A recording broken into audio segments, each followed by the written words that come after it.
मैंने जब से जंतर मंतर के आंदोलन की सच्चाई जनता के सामने रखी, तब से 90% अंक लाने वाले लोगों के छाती पर पैर रख कर के 40% अंक ला कर के सरकारी नौकरी की मंशा रखने वाले लोग मेरा विरोध कर रहे हैं। खैर, कोई बात नहीं। और हजारों कॉल आ रहे हैं, मैं उनसे डरने वाला नहीं हूं, क्योंकि मेरी लड़ाई सनातन धर्म के लिए है, मेरी लड़ाई हिंदुत्व की है और मेरी लड़ाई देश और राष्ट्र की सुरक्षा की है। इसलिए ये लड़ाई सदैव जारी रहेगी।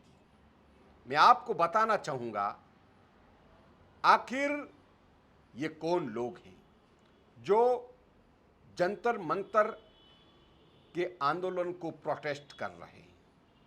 विदेशी आक्रांताओं द्वारा भेजे गए लोग हैं।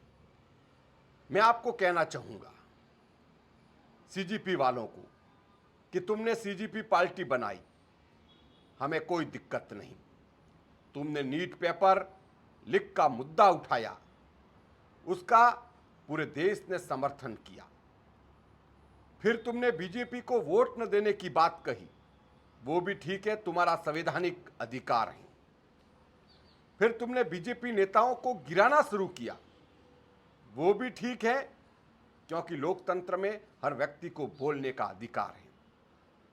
परंतु तुमने जिस आंदोलन को शिक्षा के नाम पर, नीट पेपर लीक के नाम पर, धर्मेंद्र प्रधान के इस्तीफे की मांग पर किस मोड़ पर ले जाया गया, तुम लोगों ने उसी मंच से ब्राह्मण विरोधी नारे लगाए, भारत विरोधी नारे लगाए, हिंदू विरोधी स्लोगन दिए गए और बस नाम रहेगा अल्लाह का जैसे नारे लगाए गए। सीता के पति से लेकर प्रेमानंद जी महाराज तक को बीच में घसीटा गया। माता सीता का अपमान किया गया, भगवान श्री राम का अपमान किया गया। भारत माता है तो पिता कौन है, ऐसे नारे लगाए गए। कश्मीर भारत का हिस्सा नहीं है, ऐसा बोला गया। कश्मीर से धारा 370 लागू होनी चाहिए, ऐसा बोला गया। और उसके बाद भी इन्हें लगता है कि हम उनका समर्थन करेंगे, तो बताइए ये देशद्रोही नहीं है तो कौन है जो देश को बांटने का प्रयास कर रहे हैं, छात्रों को आगे करके छात्रों के नाम पर देश को लड़वाने का प्रयास कर रहे हैं। किस लोकतंत्र में बोलने का अधिकार सबको है, लेकिन हमारी आस्था और देश का मजाक बर्दाश्त से बाहर है।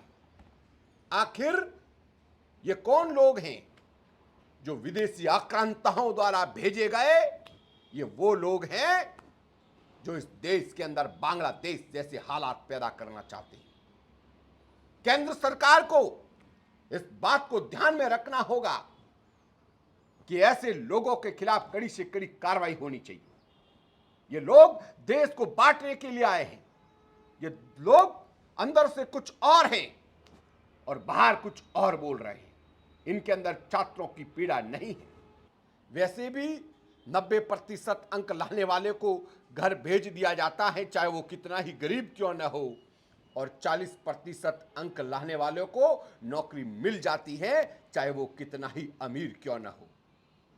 इसलिए मेरा निवेदन है कि इस आंदोलन को बांग्लादेश जैसे हालात पैदा ना करे।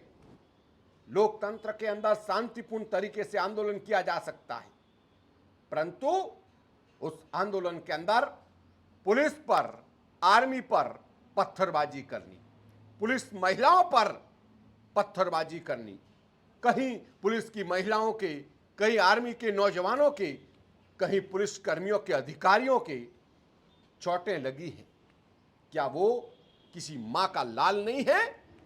क्या वो किसी बहन का भाई नहीं है जो आप लोग पुलिस प्रशासन पर अन्याय और अत्याचार कर रहे हो?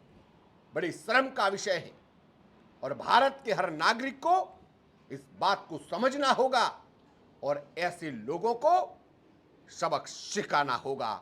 ये भारत हमेशा शांतिप्रिय देश रहा है। ये भारत हमेशा ही विश्व गुरु रहा है, लेकिन इस भारत के अंदर बैठे जयचंद और विदेशी आक्रांताओं के इशारों पर काम करने वाले लोग भारत को तोड़ने का प्रयास कर रहे हैं। इस बात को हर व्यक्ति को समझना होगा। जय श्री राम, जय गौ माता, भारत माता की जय, वंदे मातरम, इंकलाब जिंदाबाद।